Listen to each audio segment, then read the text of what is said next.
I live? What am I doing? Yes, this looks good. Boo, that was weird. Hi, okay. Woo, we are back. We are back. Hello, hi.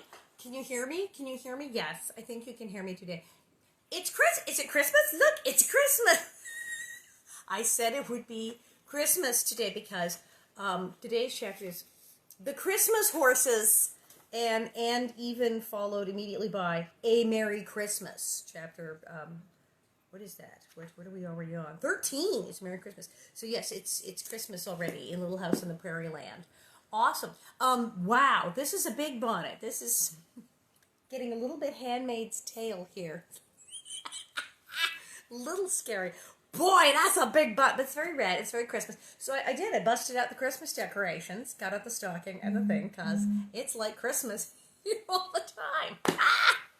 So, well, I packed up. I was up 2 nights in a row, till I don't know when, signing bonnets and tags and putting them in envelopes and labels and things. I made my great foray to the post office today. I put on the gloves and the thing and the mask and the hand sanitizer and I went to the post office where we were all very correctly socially distanced and they had little plastic shields for the postal workers. Very safe, very cool. And they said, how many packages do you have? It's crazy, huge. I mailed so many bonnets today, and books, and candles. So, yeah, if you were in that clump, boy, you're getting your stuff. Just got word more bonnets are in the mail. I did put a couple more. If you check the store, I think I put up like 12 I found. Those are probably gone. There's a big crate coming in the mail. So, like I said, I get them. I don't dare say, oh, well, I've got 30 coming. I'll say I have 30, because what if something happens? I'm not going to take your money unless I have a bonnet in my hand. And then I will say it is in stock. And then, boom. And then I'm signing them and packing them and mailing them. And I never thought in a million years I would be uttering the words, I have more bonnets. So this would be a thing. I would be talking about mailing bonnets. But they're really cute. Look at this one. This is like adorable.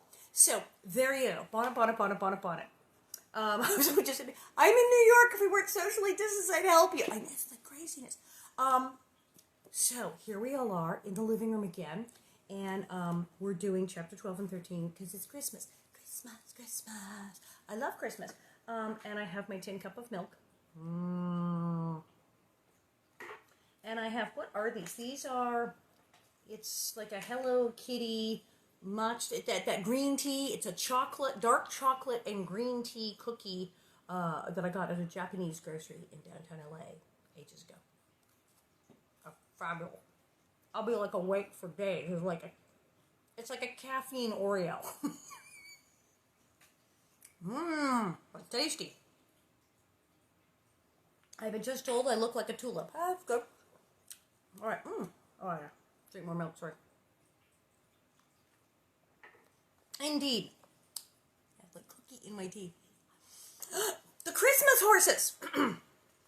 That looks like I have holly growing out of the top of my head. Alright. The Christmas horses. Grasshopper weather was strange weather. Even at Thanksgiving, there was no snow. Okay, and that's that whole thing about the Ingalls. Still haven't figured out that people saying grasshopper weather and leaving town suddenly means that it is not a good time to be planning wheat. The door of the dugout was wide open while they ate Thanksgiving dinner. Laura could see across the bare willow tops, far over the prairie to the place where the sun would go down. There was not one speck of snow. The prairie was like soft yellow fur. The line where it met the sky was not sharp now. It was smudged and blurry. This is sort of like Thanksgiving in California. It's like when we have Thanksgiving dinner. It's like, do you want to open the door? Do you want to eat on the patio? Because it's not really cold. Grasshopper weather, Laura thought to herself. She thought of grasshoppers' long folded wings and their high jointed hind legs. Their feet were thin and scratchy. Their heads were hard with large eyes on the corners and their jaws were tiny and nibbling. Creepy. If you caught a grasshopper and held him and gently poked a green blade of grass into his jaws, they nibbled it fast. They swiftly nibbled in the whole grass blade till the tip of it went into them and was gone. Laura is constantly poking these animals with sticks and blades of grass, which is just like, leave these poor little critters alone. It's terrible. Thanksgiving dinner was good. Pa had shot a wild goose for it. Ma had to stew the goose because there was no fireplace and no oven in the little stove. But she made dumplings in the gravy. There were corn dodgers and mashed potatoes. There was butter and milk and stewed dried plums, and 3 grains of parched corn lay beside each tin plate. Well, that's pretty good. Stewed goose with dumplings. I may need this recipe. I'm totally going to make this. Stewed goose with dumplings. Corn dodgers, mashed potatoes, and parched corn. At the first Thanksgiving dinner, the poor pilgrims had nothing to eat but 3 parched grains of corn. Then the Indians came and brought them turkeys, so the pilgrims were thankful. Now, after they'd eaten their good big Thanksgiving dinner, Laura and Mary could eat their little grains of corn and remember the pilgrims. Parched corn was good. It crackled and crunched, and its taste was sweet and brown. You know what it sounds like? Corn nuts. There's those little salty things you get in the bars and the liquor, the little bag of corn nuts, and they're the little crunchy corn things. Basically, they had corn nuts for dessert. Then Thanksgiving was past, and it was time to think of Christmas. Christmas. Still, there was no snow and no rain. The sky was gray, the prairie was dull, and the winds were cold. But the cold winds blew over the top of the dugout. A dugout is snug and cozy, said Ma, but I do feel like an animal penned up for the winter. Never mind, Caroline, Pa said. We'll have a good house next year. His eyes shone, and his voice was like singing. And good horses, and a buggy to boot. I'll take you riding, dressed up in silks. Think, Caroline, this level, rich land, not a stone or a stump to contend with, and only 3 miles from a railroad. We can sell every grain of wheat we raise. Then he ran his fingers through his hair and said, I do wish I had a team of horses. Now, Charles, said Ma, here we are, all healthy and safe and snug, with food for the winter. Let's be thankful for what we have. I am, Pa said, but Pete and Bright are too slow for harrowing and harvesting. I've broken up that big field with them, but I can't pull it all in wheat without horses. Then Laura had a chance to speak without interrupting. She said, there isn't any fireplace. Whatever are you talking about? Ma asked. Santa Claus, Laura answered. Eat your supper, Laura, and let's not cross bridges until we come to them, said Ma. Laura and Mary knew that Santa Claus could not come down a chimney where there was no chimney. One day Mary asked Ma how Santa Claus could come. Ma did not answer. Instead, she asked, what do you girls want for Christmas? Now, we went through this already. We were doing this during the last book, Little House on the Prairie. They were wondering, because they didn't have a fireplace yet then, and they didn't have a chimney. And they said, how are we going to do it? And they were like, well, I don't know, Santa will come. And then Mr. Edward showed up, and he had run into Santa on the road on the way over, who was using a mule.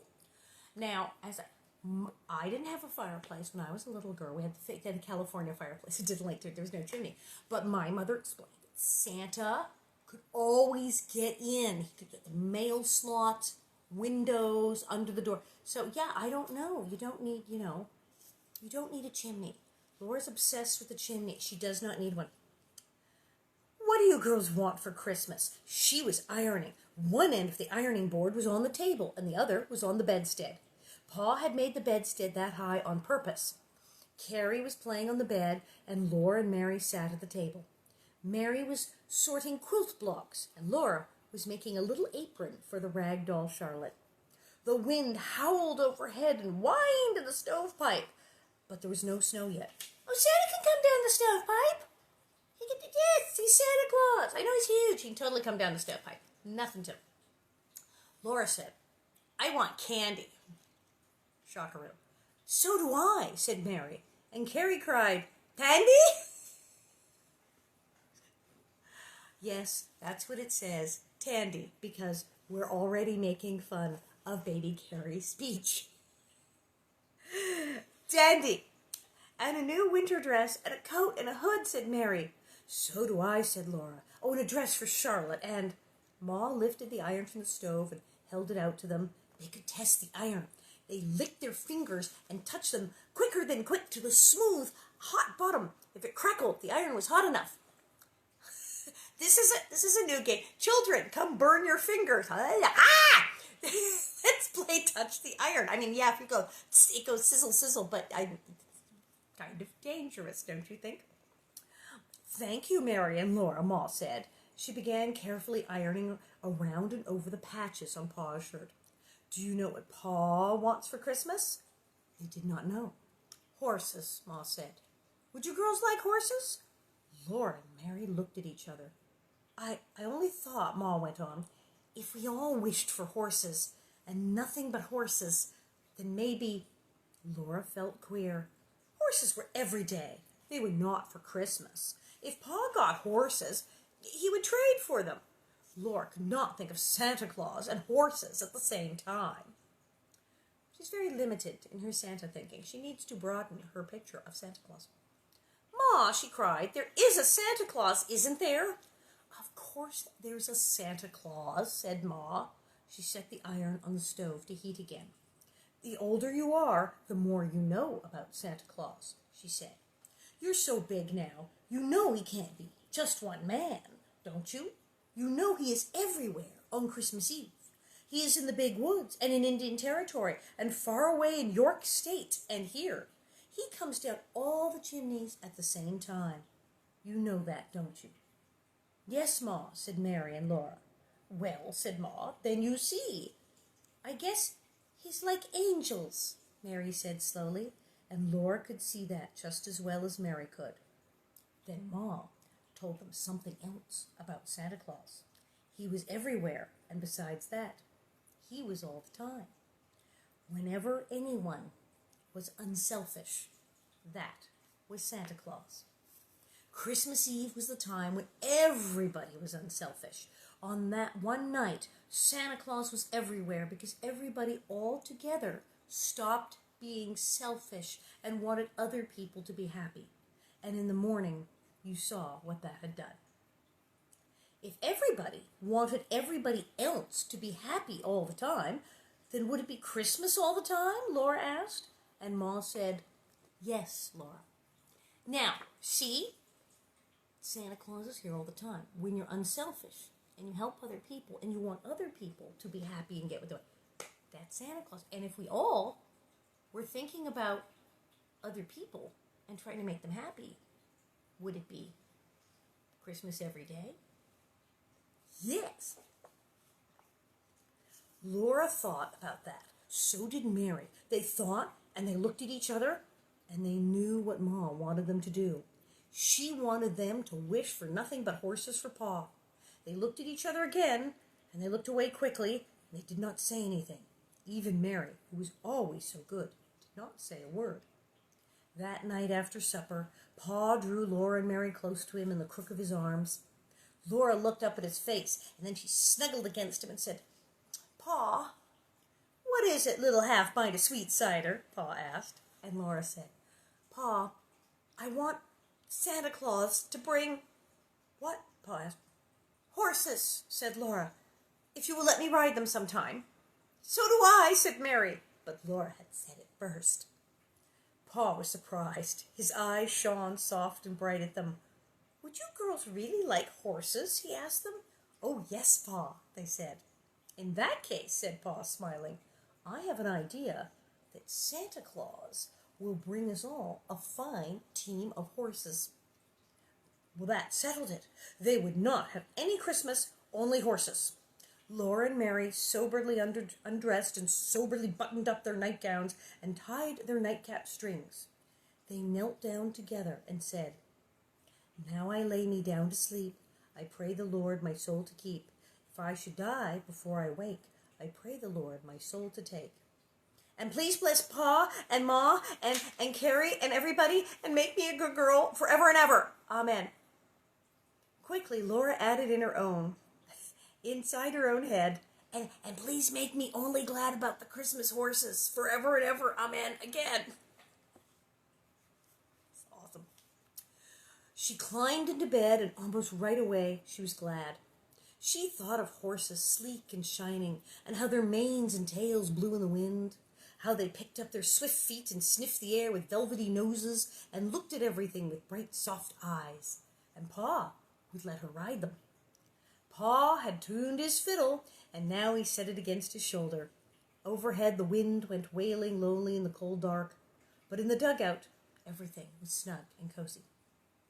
Bits of firelight came through the seams of the stove and twinkled on Ma's steel knitting needles and tried to catch Pa's elbow. In the shadows, the bow was dancing. On the floor, Pa's toe was tapping, and the merry music hid the lonely crying of the wind. Oh. But it's true. I mean, if they get horses, Laura just had horses. She had Bunny and Pet and Patty and all that, and they traded them for the oxen. She's going to ride them. So it is a gift that everyone in the household can use. So, milk and a tin cup. And then it's Merry Christmas, Merry Christmas. The next morning, snow was in the air. Hard bits of snow were leaping and whirling in the howling wind. Laura could not go out to play. In the stable, Spot and Pete and Bright stood all day long eating the hay and straw. In the dugout, Pa mended his boots while Ma read to him again the story called Millbank. Okay, history buffs, gonna film Millbank. What is Millbank? But see, this is interesting because there's a couple of scenes in the books where Ma reads works of literature for Pa and the gang, and I want to look those up. What was she? She was reading like Middlemarch, and now she's Millbank. I want to look up all the books that Ma was reading in the evenings to Pa and see, like, are those cool, and what was the evening's entertainment in the 1870s when they read a book. So I gotta check that out. Mary sewed and Laura played with Charlotte. She could let Carrie hold Charlotte, but Carrie was too little to play with paper dolls. She might tear one. That afternoon, when Carrie was asleep, Ma beckoned Mary and Laura. Her face was shining with a secret. They put their heads close to hers and she told them they could make a button string for Carrie's Christmas. A button string? Oh, Millbank. Oh, good. We can look it up. We can look at Millbank. They climbed under their bed and turned their backs to Carrie and spread their laps wide. Ma brought them her button box. The box was almost full. Ma had saved buttons since she was smaller than Laura, and she had buttons her mother had saved when her mother was a little girl.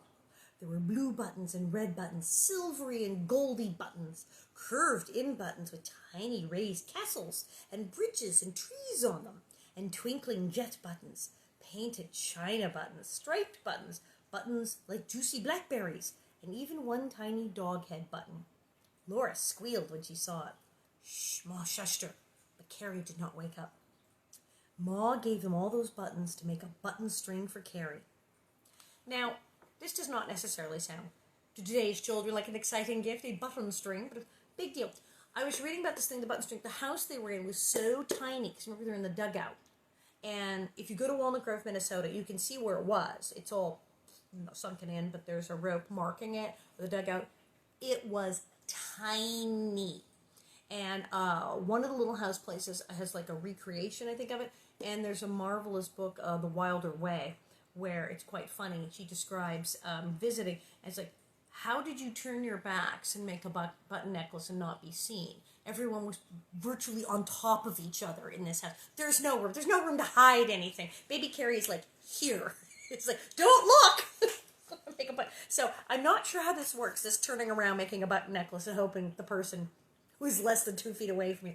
There was no social distancing in the little house, in the dugout. They were like touching each other 24/7. After that, Laura did not mind staying in the dugout. When she saw the outdoors, the wind was drifting snowdrifts across the bare, frozen land. The creek was ice, and the willow tops rattled. In the dugout, she and Mary had their secret. So yeah, now they're getting snow. It's very, very cold.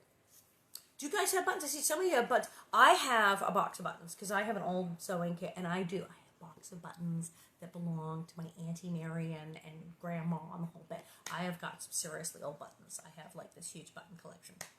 I'm not making a button string. I sometimes do use them. Sometimes I go, oh wait, I need a button. Whoa, this doesn't go with anything, but it'll be awesome. I will use this cool button.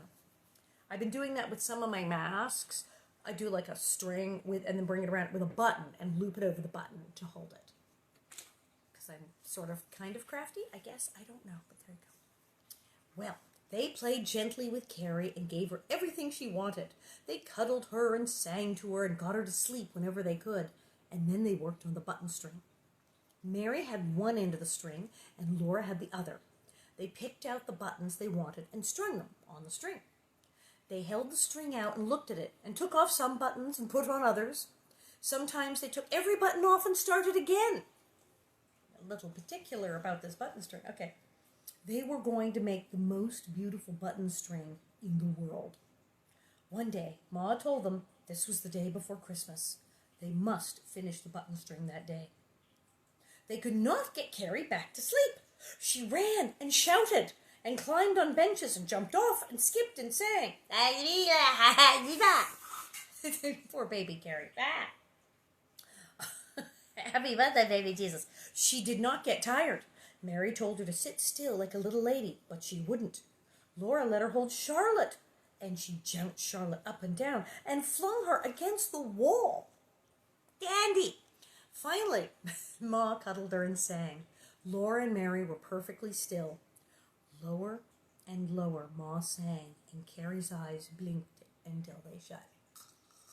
Finally, when softly Ma stopped singing, Carrie's eyes popped open and she shouted, "More, Ma! More, Ma!" I'm picking on baby Carrie. My wreath is falling down. Poor baby Carrie. Dandy! But at last, she fell asleep. Then quickly, Laura and Mary finished the button string. Ma tied the ends together for them. It was done. They could not change. One button more. It was a beautiful button string. That evening after supper, when Carrie was sound asleep, Ma hung her clean little pair of stockings from the table edge. Laura and Mary, in their nightgowns, slid the button string into one stocking.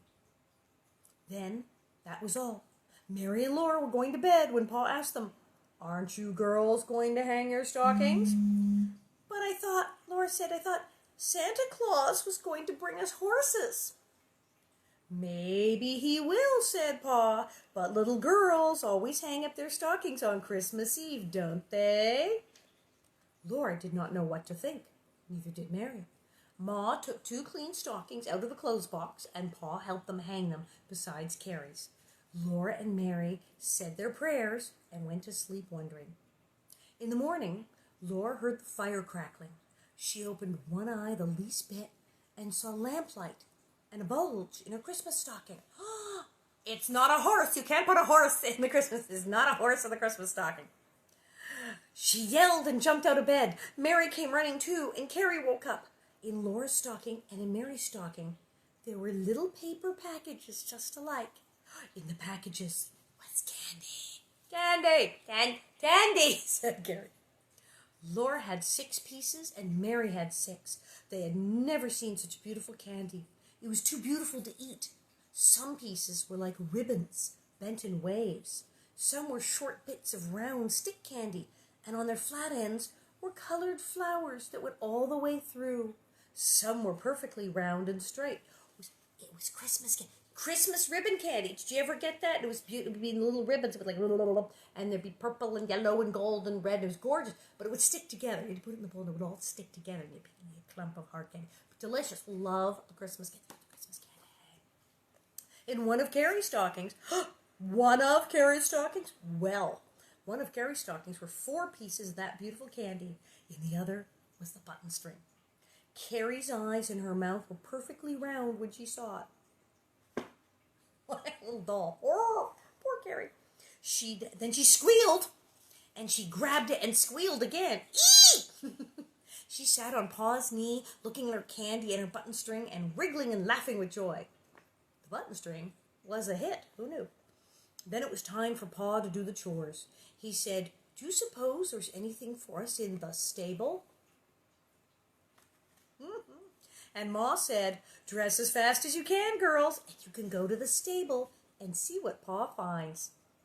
It was winter, so they had to put on stockings and shoes, but Ma helped them button up the shoes, and she pinned their shawls under their chins. They ran out into the cold.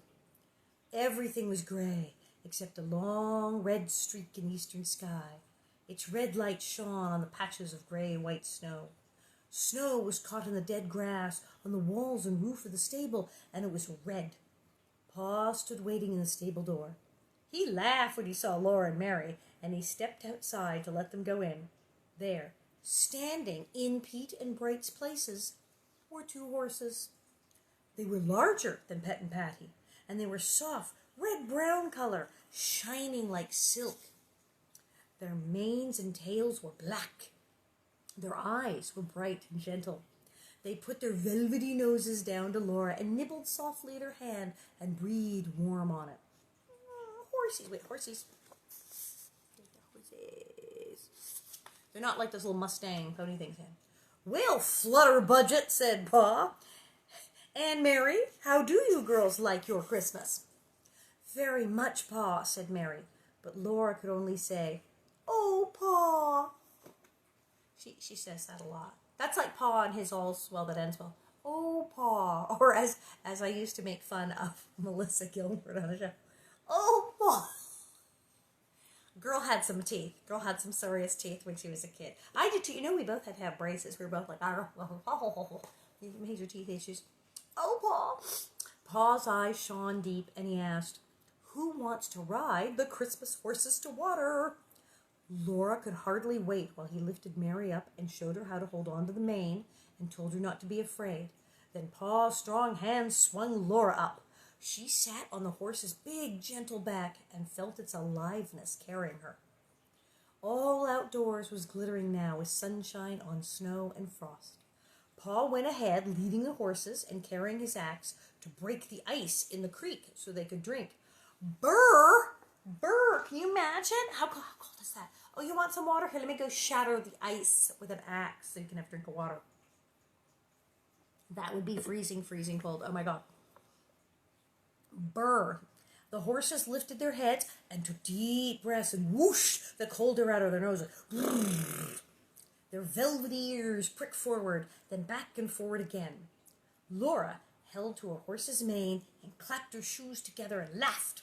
Pa and the horses and Mary and Laura were all happy in the gay, cold Christmas morning. See, I told you that if they got horses, they were totally all going to get something out of the horse thing. Because they are horse people. They're horse people. They like to ride horses. Right, so how come Pa... So Pa sells Pat and Penny, and now it's been like 5 minutes, right? Now he has other horses. Well, he had to get rid of horses because he had to break the field. So he got the big old oxen to do the hardcore breaking and plowing. But now that's done. He's going to be harvesting and threshing and whatnot, and that's not an oxen thing. And he's going to be like riding into town, and that's more a horsey thing. So we got horses. But even Pet and Patty were more like little trotty Mustangs, and these are more... Well, they're not Clydesdales, but they said big, kind of thick brown. These are good, solid horses. So there you go. Yes, the 2 things. So on the show, when we were little girls, both Melissa Gilbert and I needed massive orthodontia. We several orthodontists made a lot of money off me and Melissa Gilbert. We both had horrendous teeth. Melissa had the classic buck teeth. She was hi Lori. As I said about her in my book, she was so small. She looked and such large teeth. She looked like I could fit her in my purse and she could chew her way out if she had to. Swear to God, that's what. I, however, had a similar problem. My teeth were too big for my jaw. They were like, and they were squishing everything, so they stuck out. And then the big pointy ones, the eye teeth here, the big those ones, the big sharp ones, they were like a pair. I look like Dracula. I look like I was turning into a werewolf. I had these fangs coming, like emerging from my skull, like I was turning into a werewolf. It was like Michael Landon's Teenage Werewolf. It was kind of horrible.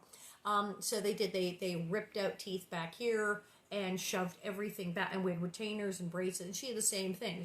And we both had headgear, and we'd sit there, they have school on the set during breaks, and we both sit there with our giant, like, car bumper headgear on, going, ow. But now, lovely smile, it's beautiful teeth, yeah. But it was tough going. But yes, both Melissa and I were like, and it was awful teeth. Children.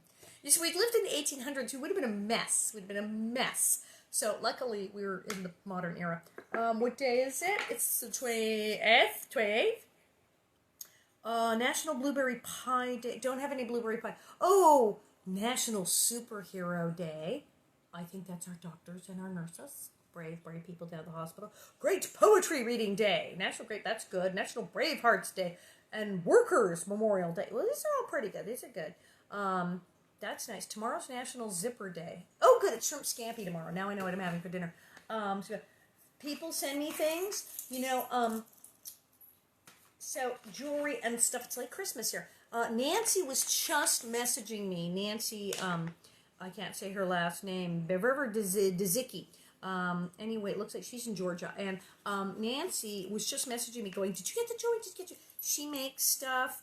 She made a little like broochy pin thing. And she made a little bead necklacey thing. It's very pretty. But what gets me about the beady necklace thing is the little charm on the bottom. It is a picture. I don't know if you can see this. It's that picture from the Christmas episode of me and Melissa Gilbert. It's like way awesome. And then the tiny little, you're not going to be able to see this. It's actually a close-up. It's from the mud fight. It's a brooch with a picture of the mud fight. Very cool. So thank you. So yes, so people send things. It's awesome. So I shipped out bonnets. We're having so much fun. We're doing so much stuff. Recommendations on poetry. This is great. I'm going to make notes when I read comments. May 9th, and 16th. I will be doing my show, Confessions of a Prairie Terror. I'll be over in that part of the living room. And it'll be broadcast to your living room. And you can go to Spin Cycle NYC, SpinCycleNewYorkCity.com, and stage.com. And you can buy tickets to the show that will be in your living room. So cool. As I said, I swear I'm getting more bonnets. I get bonnets, and I put it up in the store and go, okay, I have 20 bonnets. And I look at the thing, and like 3 minutes later, it's like, sold out. And I'm like, okay. And then it's like, I get more bonnets. I go, okay, I have 20 bonnets. Sold out. So I'm like, send more bonnets. So I'm trying. But it's like toilet paper. It's very crazy.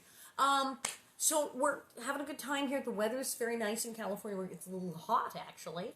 So that's good. Someone's going, how do I get a bonnet? Tell her how to get the bonnet. We have a little store, and they'll be in soon. So we're doing this again tomorrow at 1:30. And there's things happening with cast members and the lots of people and stuff. And take care of yourselves. Take a nap. Get some rest. Wash your hands. Wear your little masky things. It won't be much longer. We're gonna do it. We're flattening the curve. It's happening. The curve is getting flattened. There's doctors all over the world working day and night on a treatment, on a vaccine, on a cure. They're trying everything. They got test tubes and things and petri dishes and they are working on it. So soon this will be fine. This will all be fine soon. But right now, that's what we're gonna do. But it'll soon. So get some rest, wash your hands, and see you tomorrow.